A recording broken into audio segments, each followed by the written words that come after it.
कि जिस वक्त ये इंसिडेंट हुआ समर्थ उस वक्त वहीं थे, बाकायदा अतीक से उस वक्त सवाल कर रहे थे, वो तमाम वीडियो में मौजूद है। और समर्थ के साथ कैमरामैन थे हमारे, और उन कैमरामैन ने अपनी आंखों से बहुत कुछ देखा। मैं चाहूंगा समर्थ, आप कैमरामैन की जुबानी हमारे वो चीजें बताएं पूरे हमारे दर्शकों को। शम्स, मैं इतना कह सकता हूं कि इस वक्त हम दोनों के रोंगटे खड़े हैं। मेरे साथ कैमरामैन नीरज कुमार है, जिन्होंने एक एक शॉट रिकॉर्ड किया है। बताइए अपनी जुबानी क्या हुआ।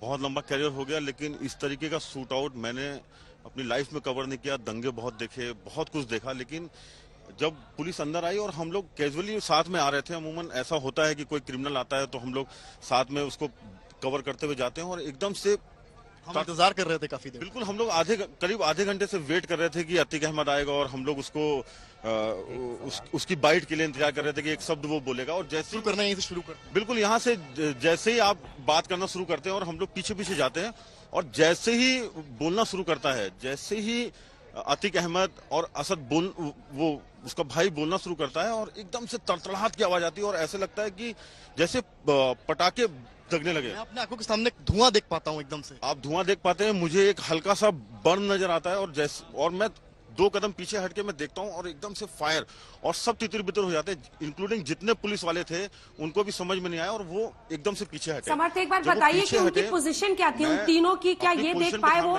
कि वो तीनों कहां हैं, किस तरफ से गोली चली पहले? जो भी कुछ हो रहा है वो कैमरे में। नीरज, आपसे एक सवाल मेरा ये है कि पोजीशन क्या थी, ये सवाल आ रहा है, पोजीशन क्या थी उनकी, यानी कि जो गोलियां चली हैं, आप क्योंकि कैमरे से देख रहे थे, आपने सबसे बारीकी से देखा है, तीनों जो शूटर्स, उनकी पोजीशन क्या थी? देखिए, अतीक अहमद और असद हमारे सामने थे, उसका भाई हमारे सामने था, और बगल से एक पिस्टल आती है, और अतीक अहमद के पहले सर पे फायर लगता है। जैसे ही सर पे फायर लगता है और एकदम से तड़तड़ाहट शुरू होती है, और सब जितने भी लोग थे वो कम से कम 2-4 कदम पीछे हटते हैं, तो एक राइट हैंड साइड पे, एक लेफ्ट हैंड साइड पे, और एक यहाँ से, मतलब तीनों तरफ से उसको घेरा हुआ था, और बेतहाशा फायरिंग हो रही थी। इतनी फायरिंग हो रही थी कि किसी को कुछ नहीं समझ में आया, और विद इन अ सेकेंड्स जब वो फायर बंद हुआ तब उनको कैप्चर किया गया, और उन्होंने पिस्टल छोड़ी और हाथ खड़े किए, सरेंडर सरेंडर, और उन्होंने नारे लगाए, और जैसे ही सरेंडर उन्होंने बोला, पुलिस ने उनको पकड़ लिया, और उसमें से एक था वो लेट गया, हाथ खड़े किए, और उसके बाद वो लेट गया। खुद सरेंडर कर दिया। उन्होंने खुद सरेंडर किया। पुलिस ने, ऐसा नहीं था कि पुलिस ने रिटेलिएट, कामयाबी नहीं थी कि वहां पर ऐसा कुछ भी नहीं था। पुलिस की तरफ, पुलिस भी तितर बितर हो गई थी जब वो फायर, जब जिस तरह से गोलियां चल रही थी। उन्होंने पिस्टल छोड़ी, हाथ खड़े किए, और तब पुलिस ने उनको पकड़ा। ये हुआ। ये बताइए मुझे कि जब तितर बितर हुए हैं, कई लोग भागे हैं, उस वक्त आपकी पोजीशन क्या थी? मैं अपनी पोजीशन से कम 4 से 6 कदम पीछे हटा। 4 से 6 कदम। खरोच भी आई है? मेरे को एक फायर बर्न थोड़ा सा हुआ है। खरोच मेरे कैमरामैन को भी आई है, क्योंकि कैमरा पकड़े थे, उनका ध्यान इस पर था कि वो आज तक के लिए एक बेस्ट फ्रेम तैयार कर सकें, क्या विजुअल कैप्चर कर सकें। अपनी बात जारी रखिए। जब मैं 4-6 कदम पीछे हटा, और वो तीनों लोग मेरे फ्रेम में नजर आने लगे जो फायर कर रहे थे, मैंने अपनी जगह को होल्ड किया, और वहीं से मैंने पूरा जो मुझे लगता था कि जो बेस्ट हो सकता है अपने आप को, और उसको सेव करते हुए मैंने वहां से वो फ्रेम बनाया, और वो मुझे लगता है कि आपके जरिए आज तक पहली तस्वीर दिखा पाया जिस वक्त ये शूट आउट हुआ है। हम ही इकलौते चैनल थे जिन्होंने लाइव वहां पर। नहीं, बिल्कुल, हम लोग ग्राउंड पे रहते इसीलिए हैं कि अपने दर्शकों को जो भी बेस्ट हो सके वो दिखाएं, और हम यहाँ से साबरमती एक सवाल और इनसे पूछेगा, जितनी फोर्स थी, कैमरा और माइक अब दिख रहा है, नजर नहीं आ रही थी। कैमरा और माइक जो उन्होंने इस्तेमाल किया वो भी दिख रहा है। 3 थे, क्या एक कैमरामैन बना था, एक रिपोर्टर बना था, और तीसरा उनके साथ था? अगर वो देख पाए। सवाल ये है कि जहां पर स्पॉट है वो कैमरा एक पड़ा हुआ है और एक माइक दिख रहा है, और ये बताया पुलिस ने है कि ये उन्हीं लोग का था, वो पत्रकार के वेश में आए थे। तो कुछ अंदाजा आपको लगा था बॉडी लैंग्वेज से कि कोई इस तरह से अपने साथियों में आ जाए? नहीं, ऐसा कुछ नहीं था। 4-6 चैनल थे, और कुछ लोकल के थे जिनको हम जब से इलाहाबाद में मैं कवर करने आता हूं, जिनको मैं देखता रहता हूं। मुझे बिल्कुल अंदाजा नहीं था कि कोई ऐसा व्यक्ति होगा, और ये सही बात है कि एक कैमरा और एक आईडी पड़ी है जिसको कोई क्लेम नहीं कर रहा है कि वो मेरा है, तो ये अंदाजा लगाया जा सकता है कि हो सकता है कि वो उसी भेष में आए हों, लेकिन ये पुख्ता तौर पे नहीं कहा जा सकता है कि वो पत्रकार के भेष में। मेरे वहां पर रोंगटे खड़े हो गए थे, क्योंकि जिस वक्त शूट आउट हुआ है, आपकी मनोस्थिति क्या थी दिमागी तौर पर? आप उस वक्त क्या सोच रहे हैं? मुझे लगता है कि वो 30-35 सेकंड जो गोली की तड़तड़ाहट थी, वो मुझे समझ में नहीं आ रहा था कि ये हुआ क्या है। लेकिन जब मैं 4-6 कदम हटा और एकदम से मुझे 3-4 लोग फायरिंग करते हुए नजर आए, मुझे लगा कि ये ऐसा हो गया है, और अगले ही पल उसका अतीक और उनका भाई जमीन पे पड़े हुए थे और बाकी लोग जो हैं वो हाथ ऊपर करके सरेंडर करने की मुद्रा में थे। सरेंडर सरेंडर उन्होंने चिल्लाया और उसमें 2 को खड़े पे पकड़ा गया है और एक अपने आप जमीन पे लेट गया है। एक बार समर्थन से पूछिए उस मतलब ये कहा दौरान जा पुलिस सकता है क्या कि कर रही हम थी, दोनों की मनोस्थिति पुलिस इस वक्त- का हाव भाव क्या था, उन्होंने क्या किया, जितना भी वो देख पाए हो समझ पाए हो, पुलिस का क्या हाव भाव कर उस रही वक्त क्या था, सवाल।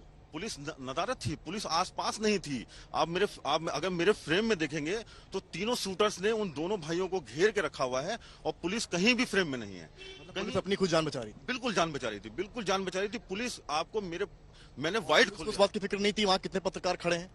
मुझे नहीं लगता है कि होगी। मुझे लगता है कि जिस तरह की गोलीबारी हुई है सब अपनी जान बचा के भाग रहे होंगे, तो पुलिस ने भी सोचा यही बेहतर है कि पहले जान बचाई जाए, बाद में देखा जाएगा।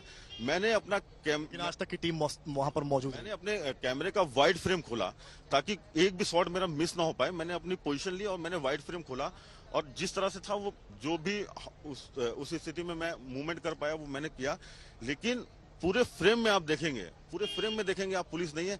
जब उन्होंने पिस्टल रख दी और सरेंडर किया तब पुलिस ने आके उनको पकड़ा है। जनाब समझ सकते हैं समर्थ, यहाँ पे जिस तरीके से नीरज बता रहे हैं, समर्थ जिस तरीके से नीरज बता रहे हैं, एक तो उनकी बहादुरी को सलाम और वाकई बहुत ही जोखिम भरा काम होता है। मैं जानता हूँ एक क्राइम रिपोर्टिंग और ऐसे स्पॉट पे क्या होता है, लेकिन जब इन्होंने कहा आसपास कहीं पुलिस नहीं थी, जितने विजुअल जो खुद नीरज के विजुअल उसकी वजह से सारा देश और दुनिया देख रही इन तस्वीरों को, कहीं पे भी जो पुलिस वाला जो पकड़ता है बाकी 2 लोगों को, जो साइड में है, जब पहली पिस्टल आती है बिल्कुल एकदम अतीक के सर के पास, वो भी क्या इनमें से कहीं पे भी किसी पुलिस वाले के पास हथियार भी नहीं था क्या? क्योंकि अब तक मैं जितने कैमरे में देख रहा हूं, अगर शूट आउट होता है और 3-3 शूटर हैं तो पुलिस वाले खुद अपने कम से कम सेल्फ डिफेंस के लिए पिस्टल निकालेंगे, बंदूक तानेंगे।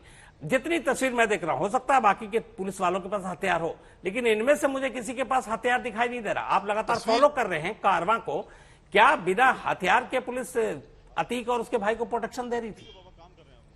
नहीं, बिल्कुल। देखिए, इस वक्त जो पुलिस कमिश्नर आए थे, अगर आप ये देखें अस्पताल के बाहर का प्रदीप गुप्ता दिखाए तो यहाँ से अभी कमिश्नर निकले और जो जानकारी मिल रही है कि जो आरोपी है उनसे लगातार पूछताछ वो की जा रही है और इंक्वायरी होगी। ये भी जानकारी मिली है कि ये जो पूरा हत्याकांड है इसकी इंक्वायरी होगी। जाहिर सी बात है इंक्वायरी भी होनी चाहिए, लेकिन अपने आप में ये बहुत हैरान करने वाली उत्तर प्रदेश से जो तस्वीर है वो मैंने देखी है, क्योंकि पुलिस कस्टडी में, पुलिस की मौजूदगी में अगर 2 लोगों की हत्या हो जाए तो फिर बचा रहता क्या है। यहाँ पर अगर बताए तो पूरे यहाँ पर जो पूरा प्रयागराज पुलिस फोर्स है वो यहाँ पर पहुंच गया। कमिश्नर आए थे, उन्होंने कुछ जांच पड़ताल की, उसके बाद पहुंच गए। अरविंद आपने कहा इंक्वायरी होगी, अरविंद आपने कहा इंक्वायरी होगी।